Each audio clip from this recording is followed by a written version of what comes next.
Жан сарайының рухани азығы кешкі кездесу. Армысыздар ардақты ағайын, біз бастаймыз. Алдымен экранға назар аударайық. Жеті жерде жайы бар арыстан бап қолдасын, ауру сырқау жандарды қолдасын әулие бабалар. Ең жас емші атанған үкілі бала деген кім? Көп адамдар сенбейді маған. Еміне шипа, дертіне дауа іздегендердің үміт ақталды ма? Емші өз дертіне дауа тапты ма? Мені көп адам емшілерге бардым, мені бүйрегім ауырады деп шығарып салды. Бәрі сол кезде мені емші екенімді білетін. Бүгін біз талайдың дертіне дауа сыйлаған кішкентай Елбосын жайлы әңгіме өрбітеміз. Небәрі 11 жасында талайды таңғалдырған Қызылорда облысы Арал ауданынан шыққан кішкентай ғана бүлдіршін. Бірнеше телеарналар хабарласқан, бірақ сұхбат беруден бас тартқан. Әрине бізде көп еңбектендік, іздендік, кешкі кездесу бағдарламасына арнайы шақырдық. Қарсы алайық, Елбосын ұлдарыңыз, сіздер үшін. Ассалаумағалейкум. Қош келдіңіз. Елбосын қалың қалай? Амансың ба? Қызылордадан арнайы біздің шақыртуымызды қабыл алып, Евразия арнасындағы кешкі кездесу бағдарламасына келгеніңе көп-көп рахмет. Әңгімемізді бастамас бұрын сен жайында дайындалған бейнематериалды тамашалайық, қарайық. Үкілі бала атанған Елбосын Серікбаевқа емшілік қасиет бойына кенеттен қоныпты. Түсінде белгісіз қария аян беріп емшілікпен айналысуға міндеттейді. Коляскілерін тастап, ауруларынан айықтып, біраз адамнан алғысын алдым. Содан да болар осы емшілік жолды ұстап жүргеніме. Дертіне дауа іздеп, емші баланың шапағатына бөленем деушілер тіпті тмд аумағынан да келеді. Баланың айтуынша толассыз ағылған жұртты қабылдауға энергиясы жете бермейді. Сол себепті ол тәулігіне тек 3 сағат адам емдеумен айналысады. Қолынан келгенше емдеп жатыр. Сәті келгендер жазылып кетіп жатыр. Мысалы, әшкемен емделгендердің әшкейін тастап жатыр. Балама шексіз алғысын айтып жатыр. Кетерлерінде кейбіреулері жазылып кетіп, алтын құрсақты осындай бала туғаныңа апа рахмет, мыңда бір рахмет, балаңызға рахмет, өмір жасы ұзақ болсын, елдің елеулі халқының қалаулы азаматшасы болсын деп маған рахметін айтып жатыр. Елбосын Серікбаев қазіргі уақытта 7-ші сыныпта, денсаулығына байланысты ол дәрісті үйден алады. Ал әңгімемізді бастасақ, естуімше 11 жасыңда қонды. 10 жасымнан басталды. Туысқандарымды қарадым. Бірінші туысқандардан бастадың? Бірінші туысқандардан бастадым. Бірден бастап кетпейсің, жұрт айтады ғой, бірден не істеп кетті мынау деп. Кейбір адамдар сенбейді да. Теріс қабылдауы мүмкін. Теріс қабылдауы мүмкін. Сондықтан туысқандарымды қабылдадым, туысқандарым көз жеткізді. Сөйтіп бәріне. Есіңде ме ең бірінші қабылдаған адамың кім? Қалай әсер етті? Сен қандай әсерде болдың? Мен ең басында қабылдаған адам жолда адам қабылдадым. Жолда? Жолда бір кісі ауырып қалды. Жолда бір кісі ауырып қалды. Қоғамдық көлікпен кетіп бара жатыр ма едіңіздер? Нет, анда пойыз, кәдімгі пойыз. Пойызда кетіп бара жатты. Пойызбен кетіп бара жатты. Сосын ол кезде ауа жетпей бір кісі не істеді, сорада жатыр екен. Сол кезде мамам менің ана куфеде жатты, мен жолда өтіп бара жатқанда сол маған сезілді.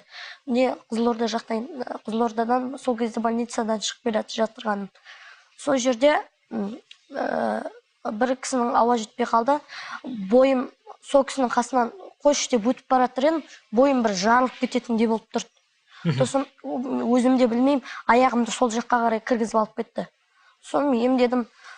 Көп кісі бір ауылдарда, өзіміздің ауылымызда, Аралқұм елді мекенінде аяғы сынды бір кісінің. Көп көршілеріміз нелер сенбеді. Аяғы сынып, қатты жатып қалды. Сол жерде мен 2 күн қатарынан қарадым, кейіннен аяғынан тұрып кетті. Аяғы сынғанды жазып жібердің? Иә, аяғы сынған. Тобығы сынып кеткен. Енді өзің жаңа айтып отырсың, больницадан шығып келе жатырмын деп. Больницадан сол кезде шығып келе жаттым. Қай жерің ауырып еді? Ол кезде мен жаңағыдай судорога деген ауру болды. Көп емшілерге бардым, мені шығарып салды. Сен бүйрегің ауырады, еш жерің ауырмайды. Только деп сөйтіп шығарып салды. Мен сенбедім. Денем жарылып кететіндей түсімде белгісіз бірдеңелер келеді маған. Сол кезде көп емшілер біліп тұрды, мені кішкентай ұстай алмайды деп ойлап, мені көп емші шығарып салды. Керек десеңіз, Мені оқытқан адамдар да көп болды. Яғни саған қарсы, Көз алдымда да қарсы оқыған адамдар көп болды, қызғаныштан. қызғаныштан. Енді әрине кішкентай ғана бала осындай тылсым күшке ие болу деген ол леуде біреуде ғана болатын дүние. Әркім әрқандай пікір айтады, көп адам сене бермейді оған. Дұрыс па? Сене бермейді. Ол пайғамбарымыз бар кезде де емшілік болған. Шөппен емдеу, тағы басқа емдеулер болған. Енді сенің ем жолдарыңның ерекшелігі не? Ем жолдарым, мен ем беріп жатқанымда көбісі айтады, саған келіп әруақтар келіп бірдеңе қылып жатыр дейді. Мен әруақ ештеңеге дегенге сенбеймін. Екі жағымда екі тақиялы періште отырады. Ана адамды мен емдеп жатқанымда бойынан шыңғыр бір қап-қаралар қашып жатады. Мен емдеп жатқанымда. Сол айтады, мынаны емде дейді, кейбір кезде жында шығарамыз, адамның ішіне жыны шығып кетеді емделіп жатқан кезінде. Көп адамдар емделіп 250 коляскадей аяқтарынан 250 адам тұрды.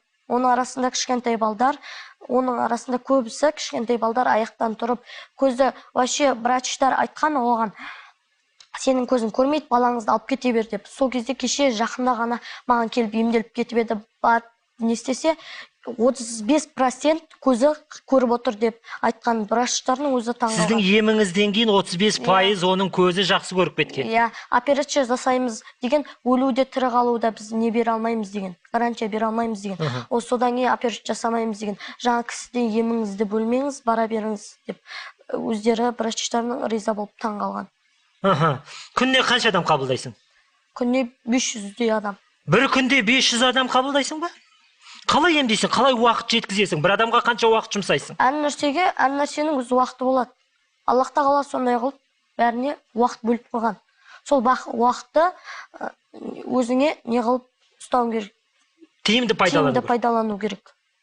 Кадрдан байқадым, бірнеше адамдар коляскаларын, көзәйнектерін тастап кеткен. Ол сіз өтінесіз бе тастап кет деп, әлде өздері тастап кете ме? Мен өтінбеймін, емде тұрғызып жүргіземін.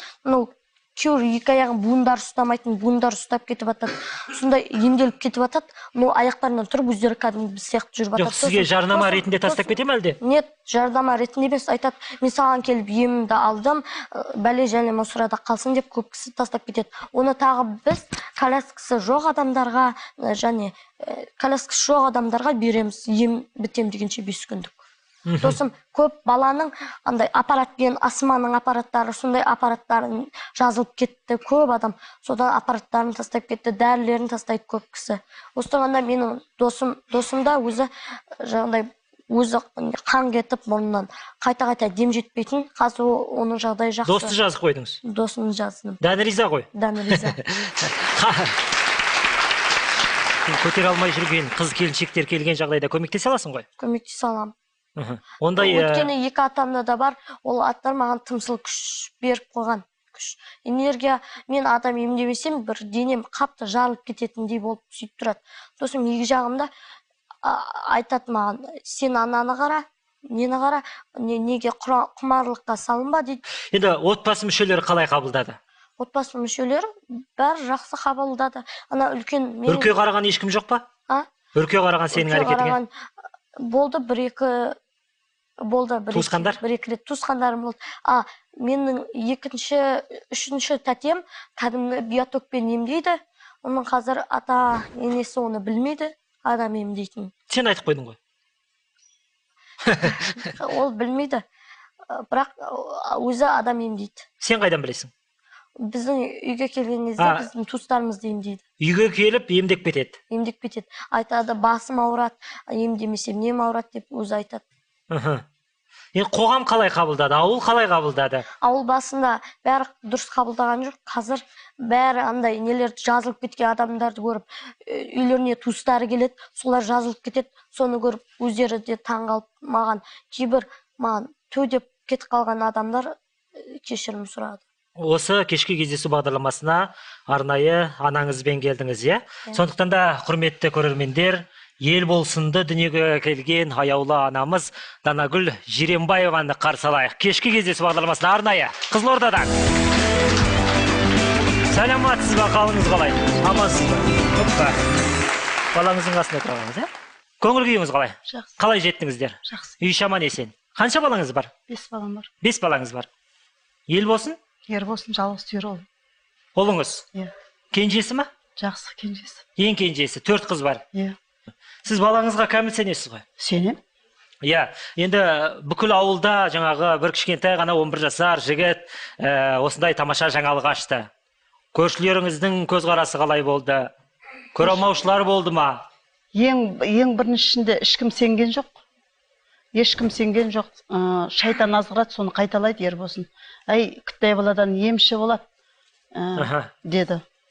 Қазір енді адамдардың бәрі келіп көз жетті ғой балаға. Өзіңіз сендіңіз бе алғашында? Алғашында біріншінде мен сенгенім жоқ. Өйткені бұл атасының атын бірден айтқан жоқ қой. Тек ата дей береді ғой. Сосын мен айтатынмын, атаңның атын айт. Сол кезде барып мен сенем саған. Әйтпесе атаңның атын айтпасаң мен сенбеймін деп пойызыма шығып кеткенмін. Пойызға шығам ғой енді. Жұмыс жоқ, азынан кешке дейін сауда істейміз. Сонымен күндердің күнінде өзі жаңағыдай атасының атын айтты, мынандай ата деп. Соны айтқаннан кейін барып сен. Ел болсында әбден қинапсыз ғой. Не сіз сенбейсіз, не көршілер сенбейді, не айналадағы адамдар сенбейді, достары да сенбейді. Иә. Ел болсын айта ғой. Бірнеке айтайын дедің ба? Иә, ең басында мамам Шуаттан сауда жасап пойыздан келді. Сол кезде маған бір кісі айтқан, мені келіп қарап кетші, қатты жатып қалдым деп телефонмен звонады. Сол кезде қайдан біледі сенің емші екеніңді? Ол кезде мен сол жаңа аяқ сынық салып жүргенімде емдейтін бір кісі үйдің қасында айтты. Сосын мен қойшы деп ұйықтап, ұйқыға кетіп жата бердім. Бір кезде келіп бір жолбарыс келді ма, неге уәдеңде тұрмайсың деп тырнап келді. Мына қолымда кәдімгідей үлкен із қалып қойды. Мама келді, сол кезде көрді. Ұзын із қалып қойды, қанап ол. Содан кейін барып емдедім, ертеңгісіне жоқ болып кетті, кәдімгідей қол болып. Жара жазылып кетті. Жара ертеңгісіне бірден.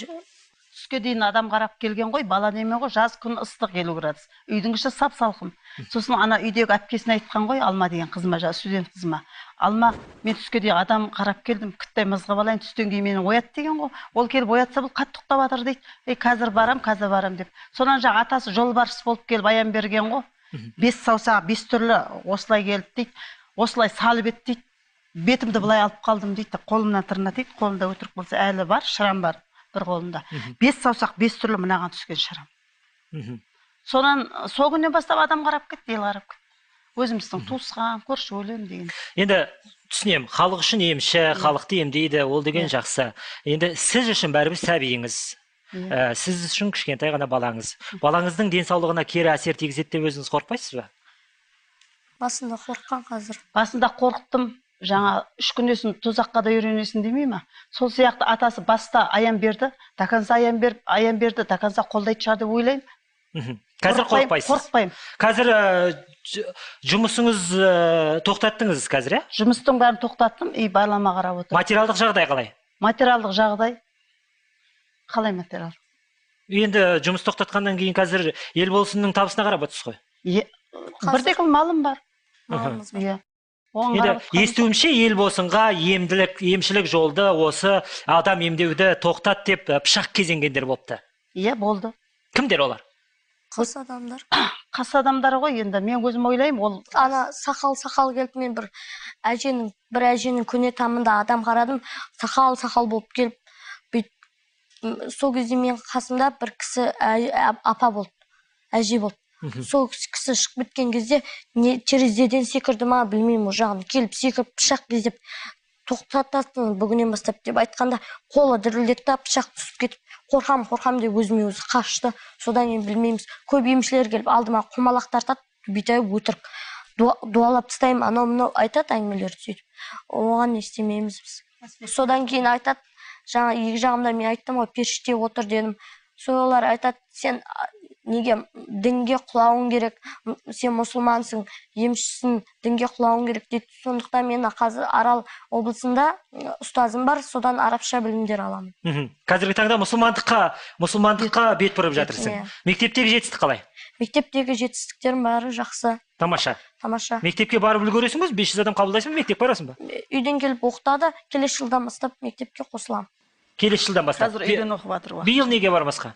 Мектепке барғанда бұл ауру ұстап құлай берді ғой. Ана мектептің ішінде. Солай ма? Мектептің ішінде бір жын болсын, шайтан болсын, бірдеңе бар, келіп қылғындырады, біраз оқушылар мектеп ішінде біздің құлады. Көп талып қалады, құлап қалады, біраз оқушылар содан құлап, қазір ту ұстап тұрған жігіттің артындағы екі қыз құлап қалады кейбір кезде. Ал мектептің өзі іскерлік жұмыстарын істейтін адам түнінде қарауылда болған кезде арқаларын тырнап тастайды. Олар біздің мектебімізде бар нәрсе. Ол дүние әлі жалғасып жатыр ма? Ол жалғасып жатыр. Сол мектептің қасында ұзын темір болған. Бір аталардың айтуы бойынша, оған бір солдат асылып өлді дейді. Баяншасының орны ол. Баяншасының орны. Соған бізге мектепке мектебіміз құлайын тұрып, орнына ананы бұзып, новый мектеп салды. Содан бастап оқушылардың көзіне де көрінеді, жұмысшылардың көзіне де көрінеді. Керек десеңіз, жаңа менің класс жетекшіммен біздегі апайларға көрінді. Кетіп баратса светті сөндіріп жібереді. Іштен құлыпталып қалады.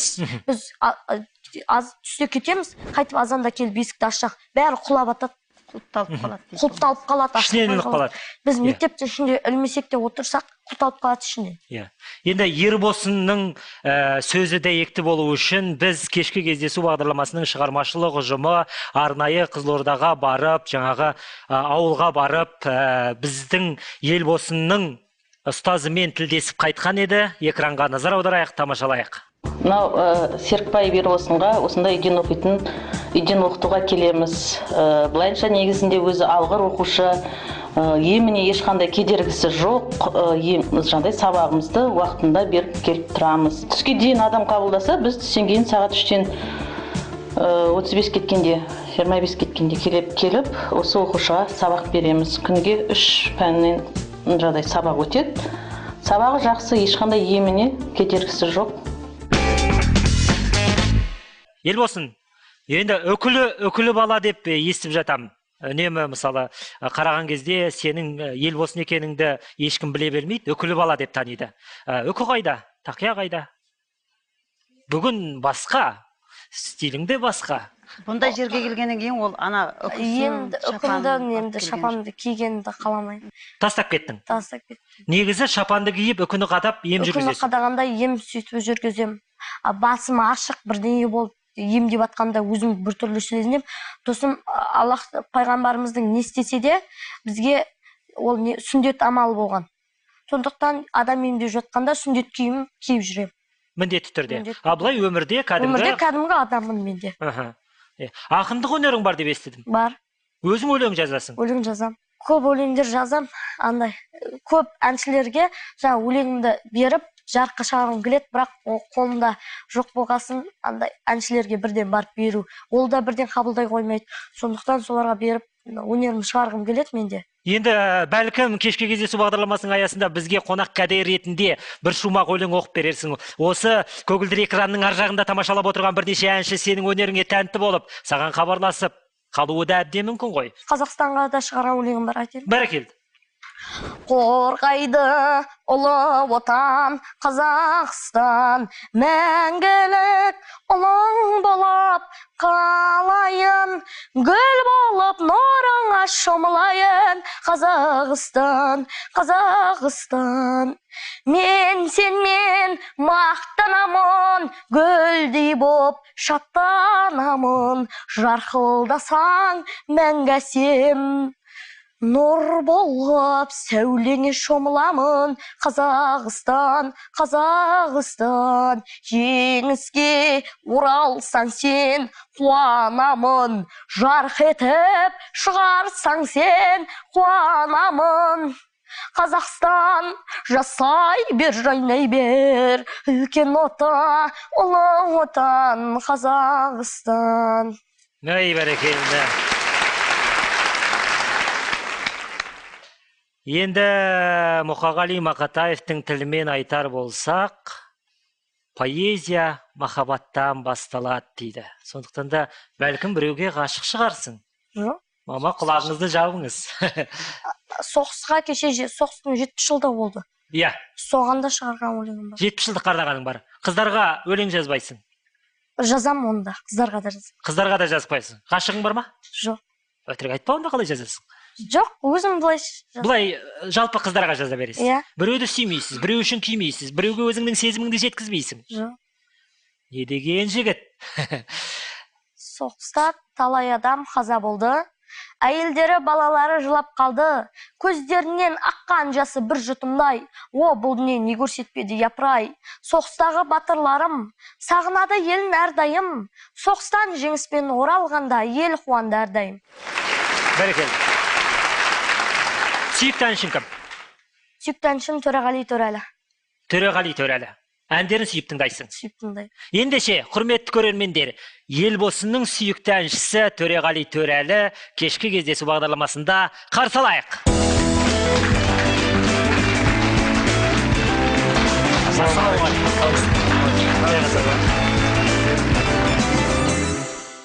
Елбосын жайлы бұрын соңды естіп пе едің, Төреғали? Бұрын соңды қазірде барған жерімізде ел шулап көп естіп жатырмыз. Үкілі бала деп. Үкілі бала деп айтады, аралдағы бала деп айтады, емші бала деп айтады. Сен қаншалықты емшілерге сенесің? Енді осы уақытқа дейін емшінің алдына барып көрдің ба? Барып көрген жоқпын. Құдай барды Құдай сақтасын, ауырып дәрі іздегенше ауырмайтын жол ізде дей ма қазақ?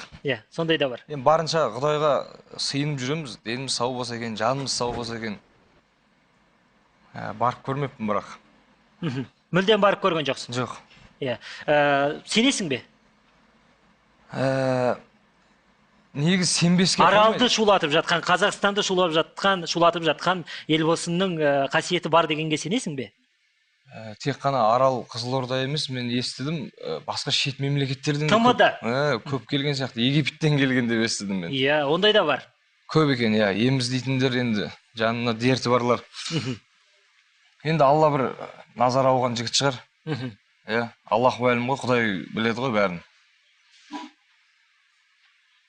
Шариғатта басқа деп жатады. Құран Құдайдікі. Бірақ дем салу деген біздің пайғамбарымыздың кезінен бастап бар сияқты. Өйткені дуа деген сол кезде шықты ғой. Дуаны қайтару жолдары да сол кезде пайда болды. Сондықтан, әрине, Алланың қалауымен бірақ бәрі.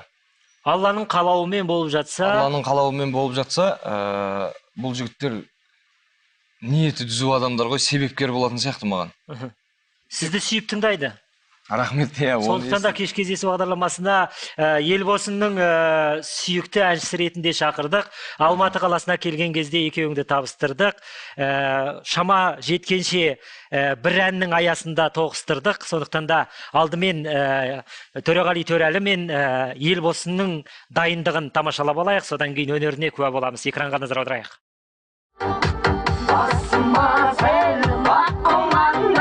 Менің атым мақталғанда, арайланған ақ таңдарда, көңіл қандай ақ болғанда, бол жанымда.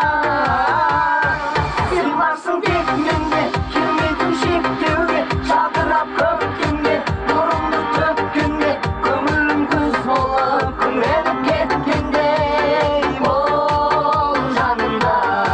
Өмірді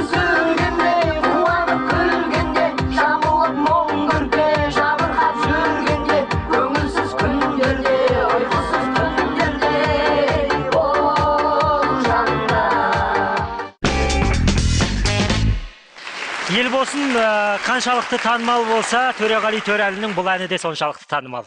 Египетте де айтып жүр деп естіп жатырмыз. Үлкейгенде кім боласың, Елбосын? Әнші. Әнші. Енді әншілік жолды бүгінден бастасаң да болады.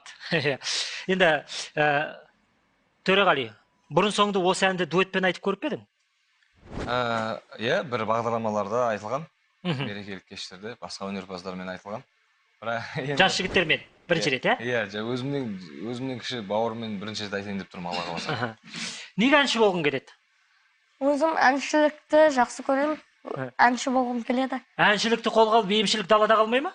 Екеуінде алып жүруге болады ғой. Үлгересің бе, 500 адам қабылдайсың, 500 адамның алдына шығып ән айту керек. Ол кезде 500 адам қабылдамауға да болады.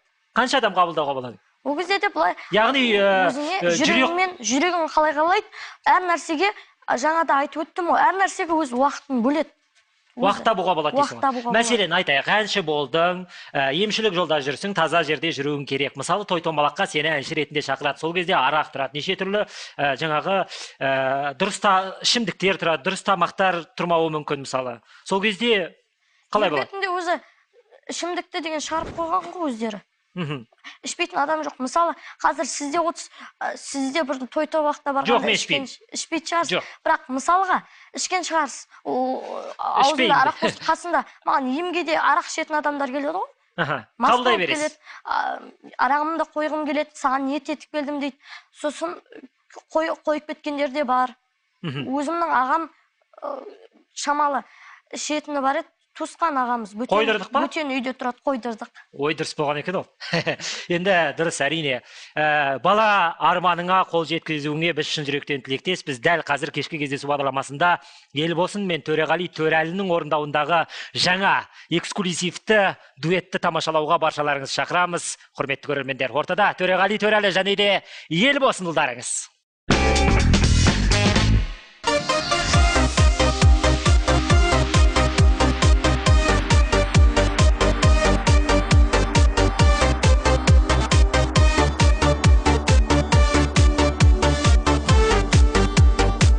Басыма сәл бақ қонғанда, менің атым мақталғанда, арайланған ақ таңдарда, көңіл таңдай ақ болғанда, бол жанымда. Сен барсың тек менде, келмейтін шектеуге, жадырап көктемде, нұрымды төккенде, көңілім күз болып күңіреніп кеткенде, бол жанымда. Өмірді сүргенде, қуанып күлгенде, жамылып мұң көрпе, жабырқап жүргенде, көңілсіз күндерде, ұйқысыз түндерде, бол жанымда.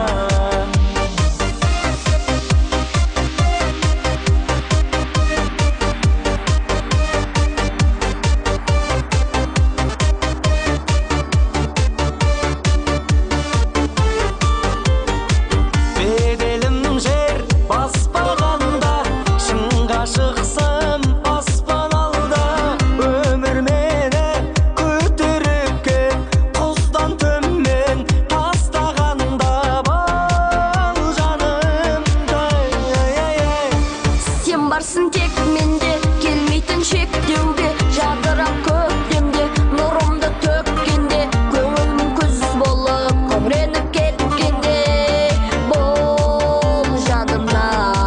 Өмірді сүргенде, қуанып күлгенде, жамылып мұң көрпе, жабырқап жүргенде, көңілсіз күндерде, ұйқысыз түндерде, бол жанымда.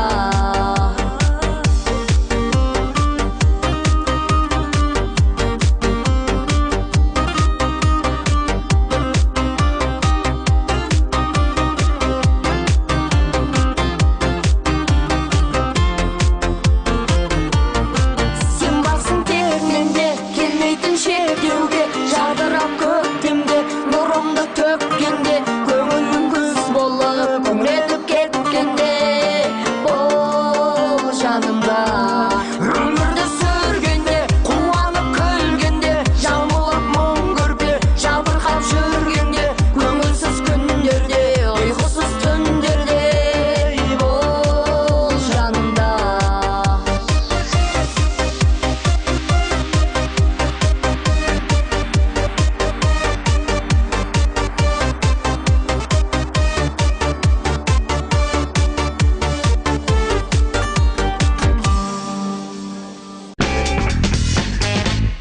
Кешкі кездесу бағдарламасында бәрімізге белгілі Зиядан Қажы. Аға, қалыңыз қалай? Көңіл күйіңіз дұрыс па? Балаңыздың өнерін тамашаладыңыз. Өнер жайында пікіріңізді айтып өтсеңіз, қалай? Алла тағаланың құдіретінің нәтижесінде барлық тіршілік иелері ғарыштық жүйенің бақылауында өмір сүреміз. Соның бір саласы емшілік те өнер саласына жатады. Емшілік қонған адамның бойында көптеген қасиеттер болады. Соның біреуі мына бүгінгі емші сыртында баламыздың мынау ән айту, өлең жазу саласындағы керемет мынау орындауының өзі соның белгісі деп ойлаймын. Нұрайша ханым, психолог маман, кешкі кездесу бағдарламасына қош келдіңіз. Тамашалап отырсыз, ана ретінде, көрермен ретінде біздің Елбосынның өнеріне деген сіздің көзқарасыңыз, пікіріңіз? Өнер өте тамаша, мен өзім таңғалып отырмын. Шынымен де Сері жігіттің бойында бірнеше өнер болады дейді ғой.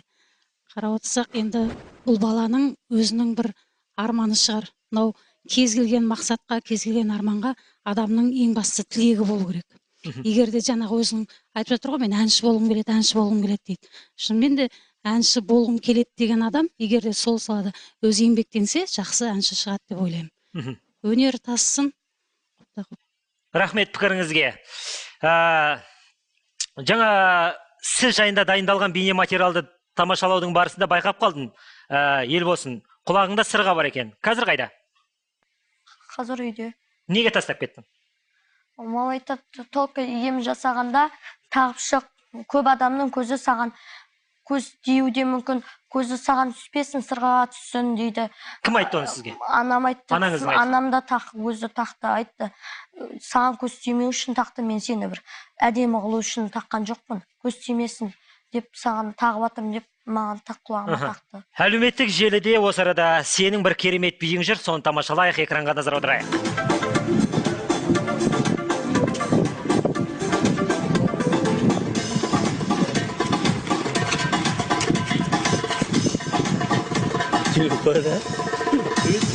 Canım benim ciğerci ya, canım benim ciğerci ya, canım benim ciğerci ya, canım benim ciğerci ya, o cimuriya buri, hayal cimuriya buri, o cimuriya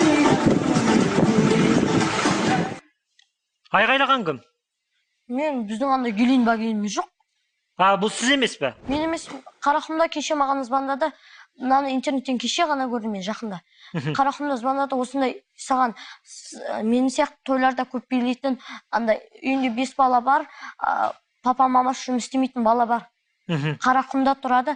Сондай сізге ұқсай ма түрі әлпеті? Түрі бәрі маған келеді. Маған кеше досымыз звондады, интернетте қарашы, емші бала би деп қарашы деді. Сол кезде қарасам, мына би тұр. Маған ұқсайтын. Көп адам қазір мен халықтың арасында жүргесін, көп адам қызғанады да, не істейді. Бәлкім сол адам шығар, андай қылып мен билеген жоқпын. Және заправкада андай келейін багеніміз жоқ біздің. Заправкада жоқ, келейін багенде жоқ, ода биде жоқ. Сол айтам. Ол бала қайда тұрады? Ол бала Қарақұм жақта тұрады, ол бала. Енді Қарақұмға қайтар жолда бір емдеп кетесің ғой жолда. Жақсылап. Көп адам қызғанатын да адамдар көп қой. Қызғаныштан істеген шығар бәлкім бұны. Халықтың арасында жүргесін көп емшілер бар, көп адам олардан жазылмай, менен емінен дауа тауып кетіп атқандар, соны қызғанып бәлкім мені масқаралау үшін шығарып жіберген шығар оны. Түрлі адамдар бар ғой қазір. Яғни сенің жолыңды жабу жолында жасалған бір кереғар дүние деп қабылдайсың ғой. Тосын интернетке емші бала магия жейін деп шығарып қойды. Ондай мен емес. Мысалы мен оны магияны қайдан білемін, ештеңе қайдан білемін. Әлі сауатымда ашылған жоқ көптен естеген кезде. Жақында ғана арабша сондайлар өтіп жатырмын. Онда да өткізгенде де жақсылыққа не үшін аламын мен? Білімді жақсылыққа аламын. Только ондай магия неге алмаймын. Төреғали, сен де танымал адамсың. Осы танымалдылықтың осындай кері тұстары болып жата ма? Ел алдына шығып жүрген жігіттерге осындай жолын жабу мақсатында осындай жұмыстар жасалды. Міндетті түрде ғой. Бірақ енді өнердегі ондай аяқ шалыстар бөлек, бұны білмейді екем. Енді басында жаңа тақиясы ма, өкісі ма бірдеген киіп, әдейі солай ұқсатып тұрған шығар мүмкін. Оны түрінде көрсетпепті. Сосын видеоның да өз кішкене сапасы нашарлау сияқты. Енді өз алдымызда отыр, айтып отыр ғой бәрін. Яғни өз жоққа шығарып отыр. Жарайды. Біз Елбосының сөзіне сенейік. Кеш кездесу бағдарламасының келесі кейіпкері қарсы алайық. Орынбасар Дәуренбекұлы, имам. Ассалаумағалейкум. Қалыңыз қалай? Орынбасар. Бағдарламаны сырттан тамашалап тұрсыз. Елбосының бойындағы ерекше елде жоқ, ешкімге ұқсамайтын дара қасиеті жайында сіз не айтасыз, имам ретінде? Әрине, қазір сырттан бәрін бақылап отырдым, тыңдап да отырдым, әнешегіміздің айтып отырғанын. Жаңағы ел жұртты қабылдап, емдеп жатқанда бір адамдардан қара бір нәрселер шығады деп айтып жатты.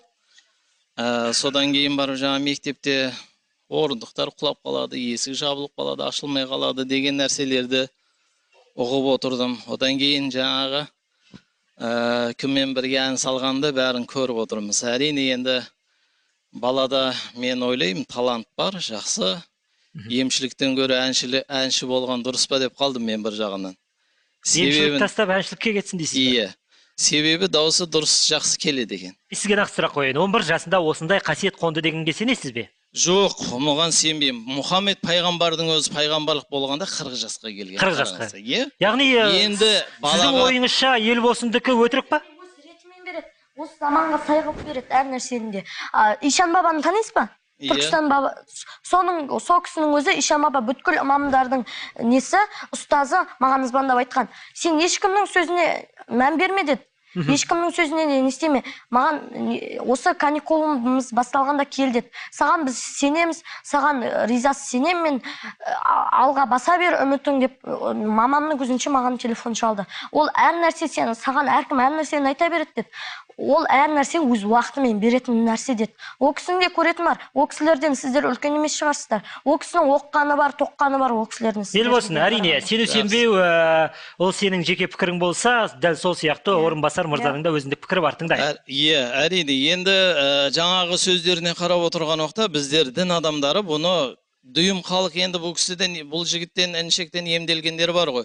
Олар қазір осы передачаны, осы бағдарламаны көріп отырып, маған налуы мүмкін де. Мен мына баладан емделіп едім, мына имам қандай сөзі айтып отыр деп. Мен Құдайдың хақтығын айтам.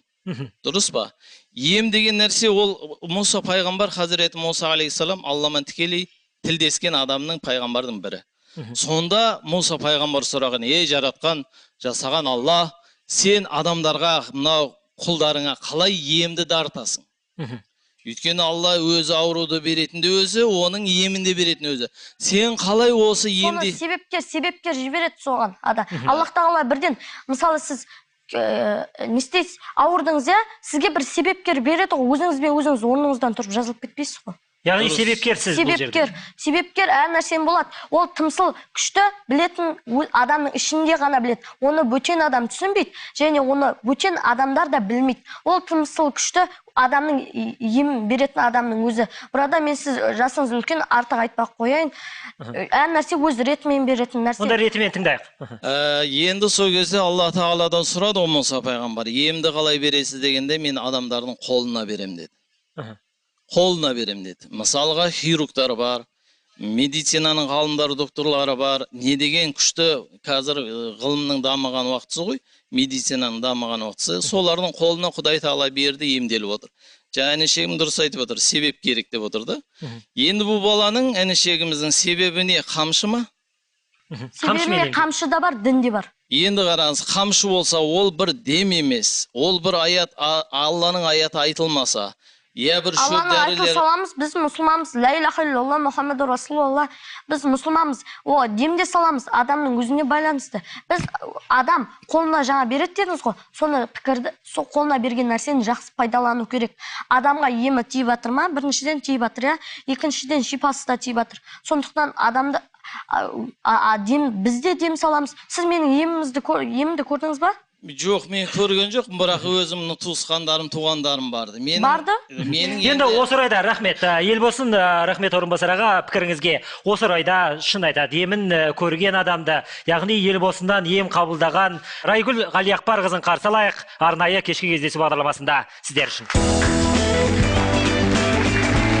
Қош келдіңіз, Райгүл ханым.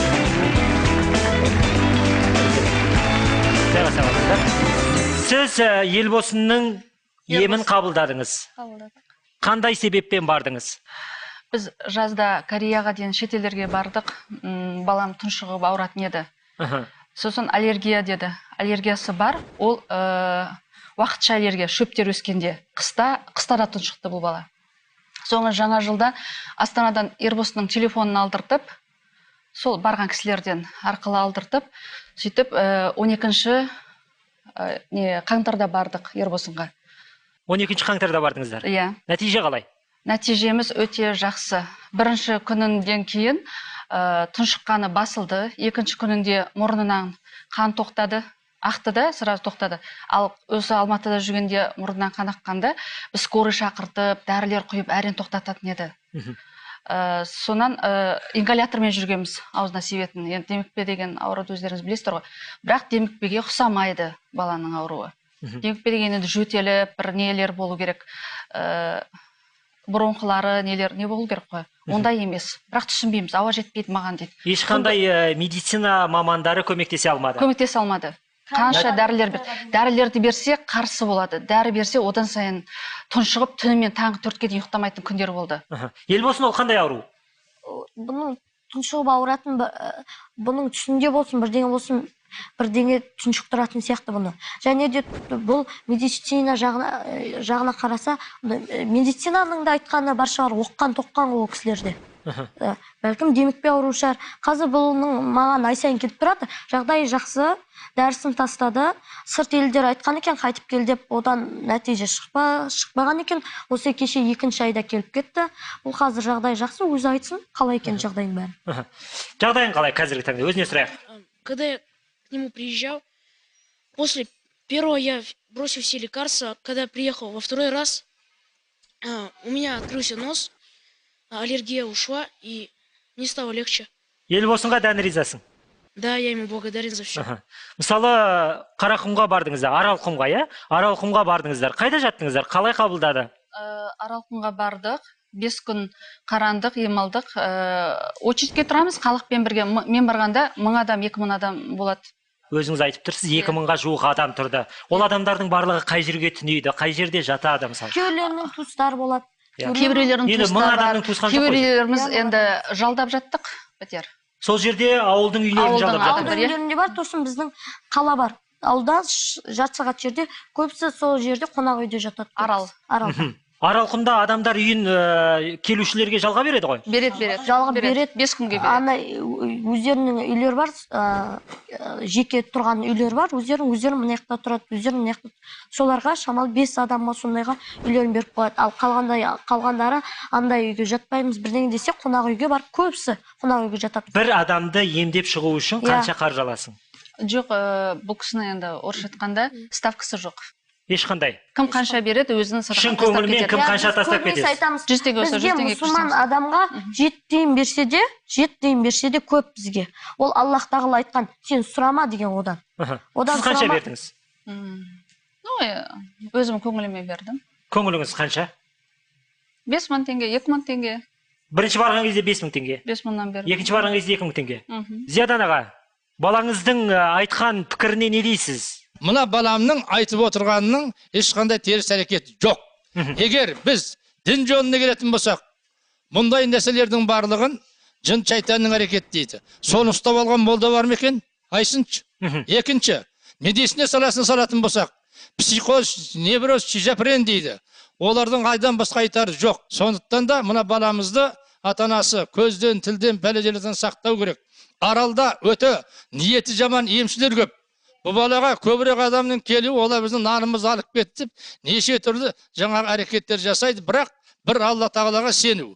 Өзіне сену, өзін қорғансын білсе, ешқандай жауап ала алмайды. Бұл жөнінде менің барлығы 30 жылдық тәжірибемнен басын өткен болады. Халық Алла тағаланың екінші есімі дейді. Сондықтан да біз халықпен тілдесіп, Алматы қаласының тұрғындарының пікірін білген едік. Экранға назар аударайық. Мына баланы көргеніңіз бар ма? Иә, емші деп естіген. Емші бала деп естідіңіз, иә? Мысалы, сол баланың қасиеттеріне сенесіз ба? Сенбеймін. Неге? Неліктен сене алмайсыз ба? Толығырақ айтсаңыз. Толығырақ болғанда. Толығырақ айтатын ештеңе жоқ. Жай ақылға салып қарағанда оның сенетін ештеңе жоқ. Біз тек қана бір Құдайға сенеміз. Және емді бір Құдай ғана сұраймыз. Шипаны беретін де Алла, шипаны алатын да, жазатын да Алла. Сол басқа. Мына баланы көргеніңіз бар ма? Жоқ. Көрген жоқсыз ба? Бұл 11 жасар Ербосын деген емші бала, сол емшілік қасиеттеріне сенесіз ба? Жоқ. Жоқ, сенбейсіз, неліктен? Өзім ондайға қатыспағандықтан ойламаймын да. Мүмкін емес деп ойлайсыз ондай. Мына баланы танымайсыз ба?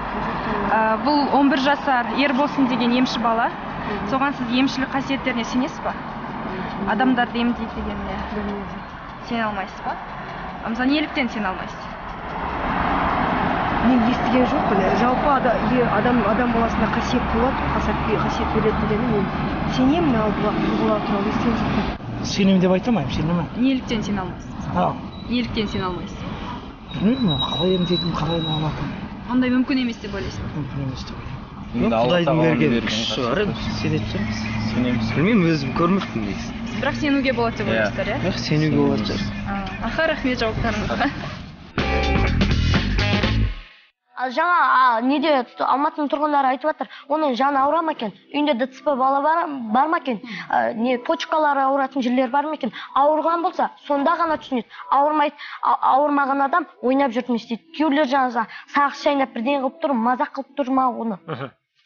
Рахмет, олардың жеке пікірі. Демократиялық қоғам. Сен ол үшін күйме, ел болсын. Сөздің ретінде Орынбасар. Інішегіміз айтып отырғанда адамды емдегенде қара нәрселер шығады деген себебін. Адамның ішінен шығады. Соны түсіндірейін дегенім менің, айтайын дегенім. Қандай нәрсе ол? Әрине қара деген ол біз әрқашан қараға, жаманға, жынға бағалаймыз. Сондықтан бұл балада үлкен керемет бір жын бар. Сол оқыған уақытта алдына келіп отырған адамдардың жындары қашады біріншіден. Оны сіз көзіңізбен көрдіңіз ба?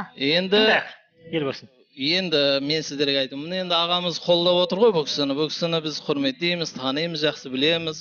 Емшілердің жақсы аты шыққан осындай бала болсын, мейлі әйел болсын, бұл кісілер қолдайды. Өйткені салалары бір бұның. Біздің саламыз бөлек. Біз дінге Құдайдың ақтығына шақырамыз. Сіздер Құдайдың ақтығына, мысалға, бұны да Құдай беріп отыр, иә? Сіз соны неге ақтыққа шығармайсыз? Құдай беріп отқан нәрсеге сіз оны керісінше амалдарын істеп тұрсыз. Бәлкім сіз осы дінде жүрсіз ба, бөтен дінде жүрсіз ба, біз білмейміз. Бәлкім бізде бөтен нәрседе жүрік, сізде бөтен нәрседе жүрік. Бұлай ғой енді. Бұл емшілер ең басында осылай бастайды. Керемет, бәрі елдің бәрі ағылады. Кезінде Ферғанаға да ағылған. Союз бойынша. Одан кейін сары өлеміз. Бұлардың біреу үкі тағып шығады, біреу қатынша киім шығады, еркеге әйелше киім шығады, біреу үкі бір киімеше киіп шығады, әйтеуір сөйтіп бастайды. Сөйтіп өзінің реклама жасайды. Керемет. Енді қараңыздар, адамда сенім бар. Бұл сенім біз Құдай тағаланы көрмейміз, сенеміз, періштелерді көрмейміз, сенеміз, жындарды сенеміз, көрмейміз, сенеміз. Сенім адамды 180 градусқа ауыстырады. Яғни ауырып еміз деп барған адам, мына денесінен біті оқалап отырып бір кірді домалақты алып, мынаны айналайын ше қойшы. Осы саған ем болады десе, соны ішсе сол ем болады. Сеніміне байланысты. Яғни адамның психологиясына жұмыс жасайсыз. Енді қараңыз. Меккеге барған уақытта Зәмзәм деген қасиетті су бар. Орыстар крещение не күндерінде сол 12 сағатты 12-де аласыңдар деп айтады. Соны ішіп жатады. Екі суды салыстырайық. Зәмзәм су, пайғамбарымыз о кісі енді Алланың елшісі айтқан. Лиман шурибалаху, аззәмзәм лиман шурибалаху. Сен Зәмзәмді неге ниет қылып ішсең, сол ауруыңнан жазыласың. Бақытты болғың келе ма, балалы болғың келе ма, ұзақ жасағың келе ма, ниетіңе байланысты. Көрдіңіз ба? Үйдегі отырған суыңызға, қара суыңызға да қарап отырып, жаратқан, жасаған Алла. Өзің жарылқай көр, емді де беретін өзіңсің, ауруды беретін өзіңсің. Деп ішсе адам өзі жазылады. Бұны самовнушение деп орысша айтып жатады. Яғни сенімді арттырып, суды ішіп өзі емделуге болады дейсіз ғой. Қай бір нәрсені жесеңіз, қай бір нәрседен осы да маған ем болады. Бұл дін ең бірінші ақылдан жоғары тұрады. Ақылдан дін жоғары кететін болса, ақыл жоғары кететін болса дінді. Онда осындай адасулар көбейе береді. Көрдіңіз ба? Ағылып бара береді. Бұл баланың қазір басқан жеріне барып, аунап жатқан қыз келіншектері бар. Мен оған айтайын дәлел ретінде. Менің осында жақында ғана құдағиымен оның қызы неге сенбе деп айтпадыңыз? Жеңшем ғой енді. Сол барды. Енді олар маған сояқтан звондайды ғой. Кел, 2000 адам қалды. Керемет. Ана коляскалар, мына очкилер үйіліп жатыр. Баланың топырағына жүрген жеріне аунап жатыр дейді. Менен келімшегім көтермей жүрді. Кел сүйерге аунасын дейді. Астағфырла, Құдай сақтасын. Құдай бермеген нәрсені сен тартып ала алмайсың. Сіз неше күннен бері Құдай берсе, бермесе, бермей, бермей тартып ала алмайсың. Оның топырағына барып аунап шіріктік амал жасағаннан гөрі баласыз өткенде дұрыс па деймін де, өйткені мәңгілік өміріміз біздің ақыретте. Сондықтан жаңағы кластағы құлап атқан столдың барлығы бар ғой, ол біздің қазіргі телеарнада да жындардың киносын көрсетіп жатыр ғой. Біреулер ана человек невидимка сияқты. Тура сол ғой, сол жындар ғой, бұл басқа еш нәрсе. Сіз айтыңыз, сізге нақты сұрақ, Ербосын екеумізде бір сұрақ туып тұрған сияқты, Ербосының ішінде жын бар дедіңіз. Ол ойға қайдан келдіңіз? Өйткені мына адаммен жын байланысады. Емшілердің көбісі жынмен байланыс жасайды. Осы тұрғанда сіздің ішіңізде де соны сөйлеп тұрған жын шығар бәлкім. Жынмен байланысады деп. Сіз жоқ тұра тұрыңыз. Пікірін тыңдайық. Егер осы бала қасиет қонса, мына жаңағы керемет емші әлі балағатқа жетпеген бала болатын болса, имам кісілерге бұлай айтуға да болмайды. Тем более, сіздер Алланың жолында жүрген адам өйтіп айтуға болмайды. Енді жынмен адамдардың емшілердің байланысы бар. Бұл хадисте де айтылған. Көріпкелдер бар. Тас шашатын карта әртүрлі енді көп қой қазір емшілер. Мен айтамын соларға. Ең күшті болатын болса, қазба байлықты алтынды жерден тауып алсын, көріпкелдер айтатын. Енді емшілерге айтатын. Барлық адам қасына барса, сен қиналып жүр екенсің, сен бүйтіп жүр, айналайын қарағым-ау, сені бүйтіп қысып жүр екен десе, бәрі құлай береді. Жақсы сөз, жылы сөз, жанға дауа деген. Жақсы жарымыз. Жарымыз жанға дауады, жанға ем болады.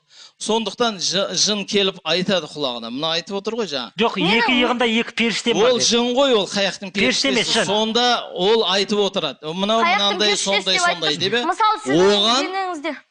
Бір сөз айтса, оған 10 сөз қосып, мына емші оны керемет қып айтады. Сонда ана адам сылқ түсіп алдында жығылады. Илана кетеді. Иланады. Ербосын, айтыңыз пікіріңіз. Мысалы, біз жақта қара молда деген кісі бар. Bir жағынан молда, bir жағынан емші. Сүндетке балдар отырғызады. Соған бардым, мысалы мен бір рет бардым. Мен өзім емші болғанымен, сол кісіге, сол емшіге мен басып бардым, я. Бардым, мысалға, жеріне 2 рет аунадым, бір күн қондым.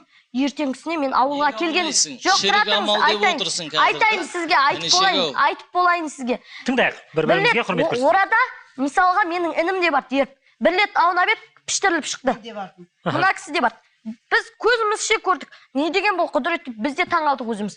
Bir рет аунап шықты, піштіріліп шықты. Қалай ол? Ол кімнің құдіреті деп ойлайсыз? Аллах тағаланың ба, әлде сол кісінің ба? Соны елші, жоқ, елші емес. Не ретінде, себепші ретінде жіберіп отыр. Мен мысалы бір күн жаңа Қарамолда атаның несіне барғанында бір күн жаттым, ертеңгісіне ауылға келіп мен бала піштірдім, кәдімгі қайшымен. Не деген? Bir жағынан ол кісіге көп артып, біздің ауылдардан, өтен елдерден де барып, балдасын бір рет аунатып шығады, оны медицинаға барып кесіп, оны қанатып, өйтпек, бір рет аунатылып шықты, піштіріліп шықты, өз көзімізбен көрдік біз. Мысалы, ол кісі, жаңа ана кісі айтып отыр, шай қойып дайындап отыр дейді. Ол кісі ана үй жағына отырып алып айтып отырады екен. Мана алыс жолдан бір адам шаршап шалдырып келе жатыр, кемпір-ау, шай қойып қой деген. Соны маған немересінің айтты. Сіз мысалы, сізде неңіз оққан-тоққан кісі шығарсыз. Маған Ишан баба неге өй деп айтты? Ол сіздердің ұстаздарыңыз ғой. Ал енді мен саған айтайын інішек, жаңағы піштірілген турасында айтайын. Жоқ, жаңа Ишан бабаны айтып. Ишан бабаңыз сіздің жолыңызда, сенің жолыңда жүрген бабалардың бірі. Жоқ, менің жолымда ол менен үлкен. Жоқ, інішек айналайын, сен білесің бе, оқыған, араласып жүрген біздер білеміз бе? Ол кісінің қандай жолда? Құдай тағала білімді екі адамға береді, қандай білім? Сондай білім, бір білімде бізде алып отыр. Тыңдай енді, пайдалы ілім бар, пайдасыз ілім бар, түсіндің ба? Ал енді жынның құдіретін айтайын саған. Жынның құдіретін. Жын деген нәрсе дүниенің арғы бұрышына, мына бұрышына әп-сәтте келеді. Яғни сол құдіретті жын сіздің ойыңызша Ербосын бауырыңыздың бойында бар дейсіз. Бұл жындар 5000-6000 өмір сүреді. Жыл 5000-6000 жыл өмір сүреді. Сіздің 7 ата-бабаңыз емес, 70.000 ата-бабаңызды айталады. Сонша жыл өмір сүргеннен кейін. Сонда сіздің 7-ші атаңыз осындай еді, мұндай еді деп сүйреттеп береді сізге жындар. Енді міне жақта емші, соны айтып отырады, әлгі адам ойбай өзінің атасы. Яғни жынның айтқанын баяндап отыр. Әлбетте солай. Сіз түс көресіз ба? Бұлай? Түс көрем. Көресіз, я? Оны жақсылыққа бағалайсыз ба? Әрине түстің барлығын жақсылыққа бағалау керек. Жақсы қабылдаймыз, бағалаймыз. Сол сияқты маған да бір жақсылықта түсті береді. Сіз мысалы, сіз жаңа айтып жатсыз, жын келіп жаңаның алдына айтып келеді деп. Қай адамға дәлелдейсіз? Ана адамға айтыңызшы. Жынға айтыңыз, 7 бабасынан бастап маған, 7 бабасынан бастап айтып беріңіз деңіз. Айта алмайды. Сіз сол жындармен араласып жүрсіз ба? Біріншіден. Екіншіден, сол жындармен жүрсіз ба, соны дәлелдеңіз, содан кейін барып мен сенет шығармын. Бірақ бізде Аллах тағала айтқан шексіз құдіретті беретін де Аллах тағала, шексіз құдіретті алатын да Аллах тағала. Burada сіз екі сөзді таластырып отырсыз, бәрінде бір істейтін Аллах тағала. Жында, шайтанда, періштеде, аман болсын, сізде болсын, Алладан үлкен берсіз. Бисмиллахиррахманиррахим. Кейбір шала молдалардың өзі мына халқымыздың көзін ашудың орнында қараңғылатып бара жатыр. Ал енді бағадан бері бұл емшілік деген Алланың құдіреті бүгінгі заманда демократия заманы десек, кім қайда барып емделеді? Шетелге барама, дәрігерге барама, емшіге барама, шипасын көрсе болғаны. Мен бір қарыдан сұрап едім. Осы Қызырата қайда, Жын-шайтан қайда деп оны ұстаған кім бар екен деді. Кім оны видеоға түсіріп апты? Кім оны жаңа сөйлесіп құшақтасып суретке түсіпті? Оны қайдан білесің? Маған Бұхарадағы ұстазым солай айтқан. Сондықтан әр адамның жүрегінде Алласы. Жүрегінде сенім. Жын, шайтан, басқа дүниелерге деген сенім жоқ. Сондықтан да біз жамандап кеп, біздің осындай мұндайдан көріңі, әркім өзінің жыртығын бүтіндеп алу керек. Емшілер, Семейдегі кімнің Мұратбек қажының уағындағы мешітте имамы адам өлтірді. Өскеменде имамы адам өлтірді. Аягөзде имамы тонап Қостанаймен қашып кетті. Жамбылда соғыс деді. Иншалла, менің қарамағымда емшілерім дәлем біледі, ондай анау мына пәледен аулақ. Сондықтан да біз ондай пәледен құтылмасақ, онда артық сөз айтқаннан гөрі әркім өзінің жанына қарап алсын. Рахмет пікіріңізге, психолог маманға. Нұрайша, қазір бір минут, ел болсын. Мысалы, әлеуметтік желіде біз Елбосынды студияға шақырардың алдында жан-жақты зерттеу жасадық. Әлеуметтік желіде Елбосын жайында неше түрлі пікірлер бар. Кейбіреулердің пікірі психологиялық ауытқуы бар деген пікірлер де айтылады. Сондықтан да сіз психолог маман ретінде сіздің пікіріңіз. Психологиялық болғалыда мен нақты айта алмаймын, бірақ та енді психолог ауытқу деп түсінемін. Ойлап қарайтын болсақ, жаңағы осы студияға келгеннен бастап, мүмкін бұл Аллах тағаланың берген бір сыйы шығар, халыққа көмектессін деген.